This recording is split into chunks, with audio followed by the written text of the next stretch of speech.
আলাইকুম। আজকে আমরা রসায়নের একটা গুরুত্বপূর্ণ অংশ আবার আলোচনা করব।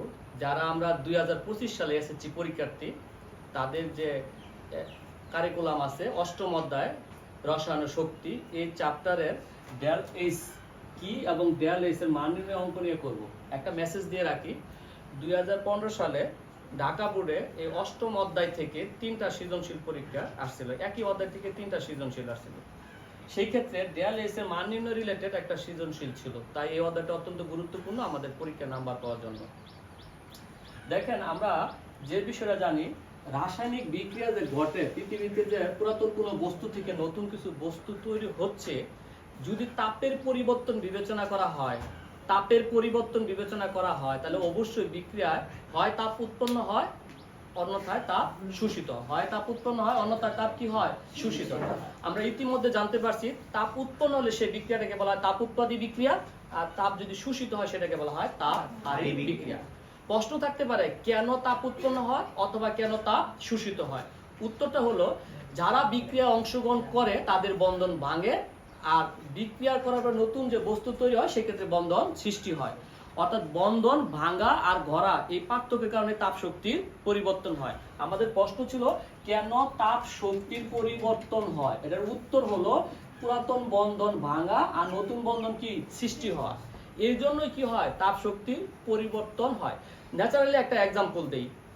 এই যে আমরা মুসলিম ধর্ম অবলম্বী যারা আছি, তাদের পরিবারের বোন, যেমন আমার বড় বোনকে আমি বিবাহ দিছি, তাহলে বোনের সাথে আমাদের ভাইয়ের একটা সম্পর্ক ছিল, সেই বন্ধনটা ভাঙছে, কিছুটা ভেঙে নতুন একটা বন্ধন সৃষ্টি করছে, যাকে আমরা দুলাভাই বলি।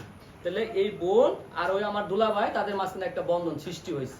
আর এদিক থেকে আগে যে বোনটা 15, 16, 17, 18 বছর আমার বাড়িতে থাকতো, আর এখন সে মাঝে মাঝে হয়তো সুযোগ পেলে আমার বাড়িতে আসে, অন্য বাড়িতে সে থাকতেছে। তাহলে কি হচ্ছে? ন্যাচারালি আমাদের কাছ থেকে একটা বন্ধন হালকা হচ্ছে বা ভেঙে যাচ্ছে, আর একটা বন্ধন কি ফরমেশন করছে।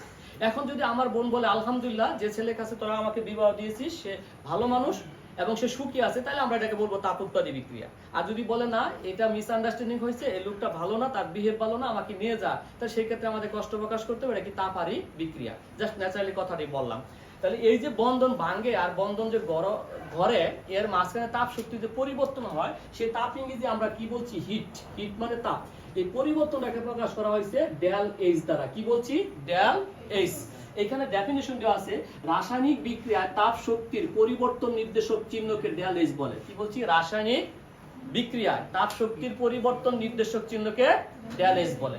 একটা মেসেজ আছে আমাদের, এই ডেল এইচ এর মান যদি ঋণাত্মক হয় তাহলে সেটা তাপ উৎপাদী, ডেল এইচ এর মান যদি ধনাত্মক হয় তাহলে সেটা তাপ হারী বিক্রিয়া। আমরা এই বেসিকটুকু নিলাম। আমরা এখন ক্যালকুলেশন করব একটা পরীক্ষা যদি প্রশ্ন থাকে বিক্রিয়ার ক্ষেত্রে, সেটা বলতেছি। যেমন এই যে একটা বিক্রিয়া আছে, মিথাইল ক্লোরাইড এই যৌগের সাথে যদি ক্লোরিন বিক্রিয়া করে মৃদু সূর্যালোকের উপস্থিতিতে, তাহলে তৈরি করে ডাইক্লোরোমিথেন এবং হাইড্রোজেন ক্লোরাইড। এই বিক্রিয়ায় ডেল এইচ এর মান নির্ণয় করতে বলছে।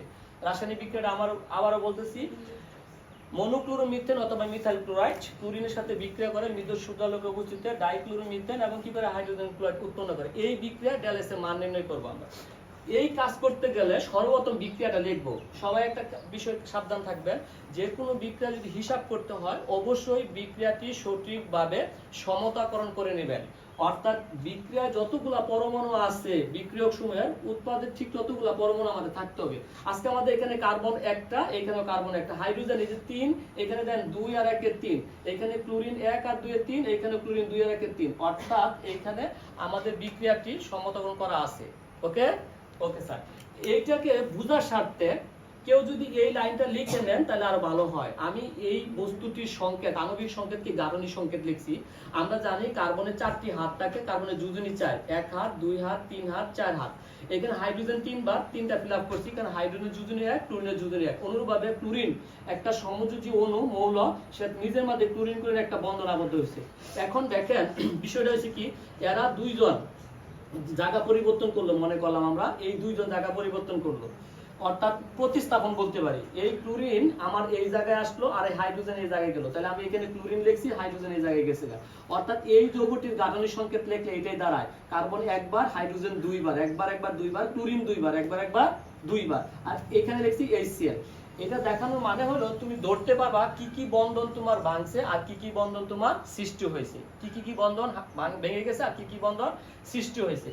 দেখো আমি অন্য একটা গল্পের সাহায্যে এই অংশটুকু বলতে চাচ্ছি, তাহলে তুমি আরো ভালো রিয়ালাইজ করতে পারবা কি বন্ধন তুমি হারাইছো আর কি নতুন বন্ধন পেয়েছো। যেমন ধরো তুমি বাজার করতে গেলা, বাজারে কিছু প্রয়োজনীয় জিনিস কিনতে গেলা, তোমার পকেটে যে তুমি নিয়ে গেছো, মনে করো 100 টাকার নোট নিয়ে গেছো, তুমি 200 টাকার নোট নিয়ে গেছো, আর মনে করো তুমি 50 টাকার নোট নিয়ে গেছো। বাজার করার জন্য 3 ধরনের নোট নিছো, 100 টাকার নোট, 200 টাকার নোট এবং 50 টাকার নোট। এখানে খেয়াল করে দেখো, আমার গল্প অনুযায়ী কার্বন হাইড্রোজেনকে তুমি 100 টাকার নোট ধরলা এবং কার্বন ক্লোরিনকে তুমি ধরলা যাইয়া 200 টাকার নোট এবং ক্লোরিনকে ধরলা 50 টাকার নোট। তাহলে তোমরা সবাই খেয়াল করো, এইখানে কার্বন হাইড্রোজেন একবার, কার্বন হাইড্রোজেন দুইবার, কার্বন হাইড্রোজেন তিনবার। তাহলে দেখা যাচ্ছে 100 টাকার নোট আছে আমার কয়টি? তিনটি। কয়টি নোট আছে আমার? তিনটি। আবার দেখো এখানে কার্বন আর ক্লোরিন আছে, কার্বন আর ক্লোরিন যে আছে এইখানে আছে মাত্র একবার, তাহলে 200 টাকার নোট আছে কয়টি আমার? একটি। আবার ক্লোরিন আছে একবার, তাহলে 50 টাকা নোট আছে একটি। এটি তুমি বাজারে নিয়ে গেছো, বাজারে কি করছো তুমি? এটি নিয়ে গেছো। এখন দেখলা বাজার শেষে তোমার সমস্ত প্রয়োজনীয় জিনিস তুমি বাজার করছো, নোট দিছো, খুচরা করছো, চেঞ্জ করছো, কিছু টাকা তোমার খরচ হয়েছে, কিছু টাকা নোট তোমার পকেট থেকেও যেতে পারে। সেই ক্ষেত্রে বলতে চাই, এই যে দেখা যাচ্ছে কার্বন হাইড্রোজেন, যেটাকে তুমি 100 টাকা নোট দেখলা, একটা দুইটা, তাহলে তোমার এখন দুইটা আছে। আগে ছিল কয়টা? এখন আছে তোমার দুইটা। এখন দেখো এই যে কার্বন আর এই যে ক্লোরিন যে আছে, আচ্ছা এই মানটা একটু চেঞ্জ করি, সরি, এটা 20 টাকা নোট দেই, কিছু মনে করবেন না, এটা 20 টাকা নোট। কার্বন আর ক্লোরিন আছে, এটা 20 টাকা নোট কটা হয়েছে আমার? দুইটা। 20 টাকা নোট কটা হয়েছে? দুইটা। এবং এইখানে দেখেন HCl একটা নতুন আসছে, HCl একটা বন্ধন আছে, এটাকে আমরা মনে করলাম 10 টাকার নোট, 10 টাকার নোট। তাহলে এখানে আছে একটি। ধরো আমি একটু গল্প বলতে চাচ্ছিলাম, যারা একটু দুর্বল আমরা আছি, খুব সহজে যাতে ধরতে পারি। তোমার মূল গল্প হলো বিক্রিয়া যারা অংশগ্রহণ করে তাদের গাঠনিক সংকেত লিখছি, আর বিক্রিয়ার ফলে যারা উৎপন্ন হয় তাদের গাঠনিক সংকেত লিখছি।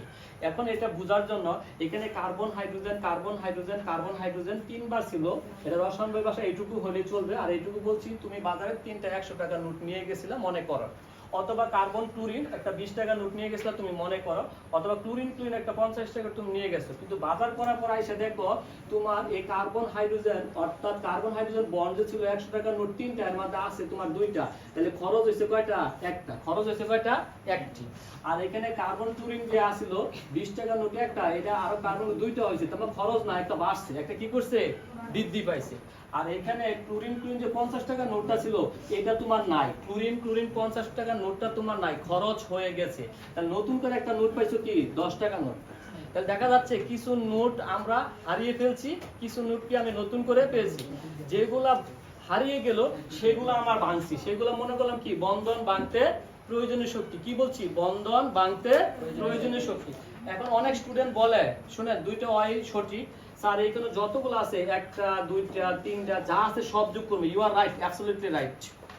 এবং কার্বন যা আছে সব যোগ করবে। আমি বলছি কি, যে যেহেতু এটা সেম রয়েছে, ওইটুকু হিসাব না করে শুধু যেগুলো খরচ হয়েছে সেগুলো আমরা হিসাব করব। অর্থাৎ দেখেন এখানে কার্বন হাইড্রোজেন কতবার ছিল বলেন তো সবাই? 3বার ছিল। তাহলে আমার কয়বার আছে? তাহলে রইলো কয়টা? আমার একটা খরচ হয়েছে। আচ্ছা স্যার, এটা কিন্তু খরচ হয় না, খরচ হয়েছে এইটা। ক্লোরিন কয়বার খরচ হয়েছে? একবার। তো টোটাল কত শক্তি লাগছে আমার? 658 কিলোজুল। 658 কিলোজুল। এখন অন দা আদার হ্যান্ড এদিকে থাকো, কি কি জিনিস নতুন তৈরি হয়েছে তোমার? কি কি জিনিস নতুন তৈরি হয়েছে বলো তো? কার্বন ক্লোরিন কয়টা ছিল আগে? এখন কয়টা হয়েছে? তাইলে আমি একটা কার্বন ক্লোরিন বন্ধন পাইছি নতুন করে। আবার দেখো হাইড্রোজেন ক্লোরিন যে বন্ধনটা আছে এটা কিন্তু আগে ছিল না, এটা নতুন পাইছি, হাইড্রোজেন ক্লোরিন। তাহলে এটার মান আমাদের 326, এটা 431, যোগ করলে কত হয়? 757। একটা বিষয় বলে নেওয়া ভালো, ম্যাক্সিমাম পরীক্ষার ক্ষেত্রে এই বন্ধনগুলোর মান প্রশ্ন উল্লেখ থাকে। কার্বন হাইড্রোজেন 414, ক্লোরিন 244, এই মানগুলো অবশ্যই উল্লেখ থাকে ম্যাক্সিমাম পরীক্ষার ক্ষেত্রে। ক্লিয়ার আমরা সবাই? আচ্ছা, এমসিকিউর জন্য আমরা এগুলো শিখবো। তাহলে এখন আমরা জানি এই জিএলএস মানে কি? রাসায়নিক বিক্রিয়ায় তাপ শক্তির পরিবর্তন নির্দেশক চিহ্ন। তাহলে আমরা এখানে নিয়ম আছে, প্রথমে লিখবো বন্ধন ভাঙতে প্রয়োজনীয় শক্তি B1, পরে কি লিখবো? বন্ধন সৃষ্টিতে নির্ভর B2। তাহলে মান যদি বসাই, তাহলে মান বসাইছি, দেন ক্যালকুলেশন করছি, কত আছে আমাদের? 99 কিলোজুল। তাহলে এটা কি বিক্রিয়া? তাপ উৎপাদন না তাপ হারি? কারণ জিএলএস এর মান কি আসছে আমাদের? ঋণাত্মক আসছে। তো দেখেন কেউ যদি এইখানে সবগুলা বন্ধন যোগ করেন মান এইটাও যোগ করেন পরে এইগুলো সব যোগ করেন বিয়োগ করেন তাহলে হবে নো প্রবলেম, কিন্তু আপনি এইটাও করতে পারেন কি কি বন্ধন ভাঙলো আর কি কি বন্ধন সৃষ্টি হলো। ক্লিয়ার আমরা সবাই? এই ধরনের নিয়ম যদি আসে আমরা ভাঙতে পারবো না। সাবধান থাকবো একটা ব্যাপারে, বিক্রিয়াটা সমতাক্রম সঠিকভাবে করব আর এখানে কি কি বন্ধন আছে সেটা খেয়াল করব। ওকে, ধন্যবাদ।